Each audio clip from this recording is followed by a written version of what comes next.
On May 13, 1967, or 57 years ago, a hero engages in an action that would earn him the second highest military decoration for sailors and Marines, the Navy Cross. Many feel that Lance Corporal Michael "Mike" Stewart should have received the Medal of Honor instead. As the son of a Marine, it was almost as if he was destined to be a Marine.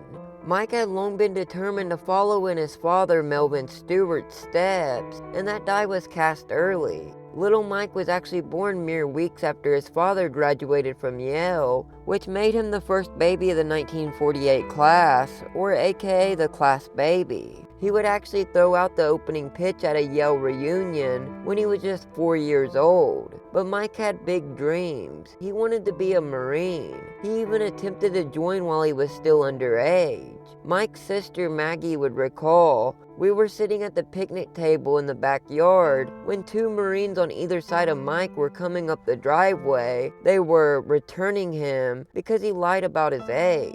When it was all said and done, his parents helped him enlist when he was only 17, although he would not travel to Vietnam until he turned 18. He was going to follow in his dad's footsteps, his mother Betty explained. He wanted to be just like Mel. Mike would train at Paris Island before traveling to Vietnam in January of 1967, and his heroic actions came just a few months later on May 13th.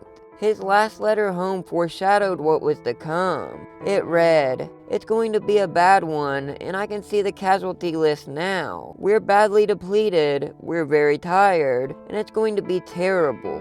Trouble would come during a search and clear mission near the village of Phu An, when the Marines unexpectedly came under fire and scrambled for cover. Some, including Mike, made it to relative safety, while others were unfortunately wounded lying in the open, exposed and vulnerable before a well-entrenched enemy. The official citation read, "Realizing that these wounded Marines could not make it to safety on their own, Mike Stewart, with full knowledge of the hazards involved, and with total disregard for his personal safety, crawled more than 50 meters of the open field to reach his wounded and helpless comrades."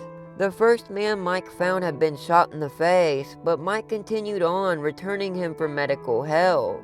Then Mike turned towards danger once again, and soon found a second wounded Marine. And while he was helping him back, that Marine was struck again, but Mike refused to leave the man. Eyewitness Corporal William Anderson would marvel at his heroics as he continued to drag him under intense fire, although tragically, this move would cost Mike his life.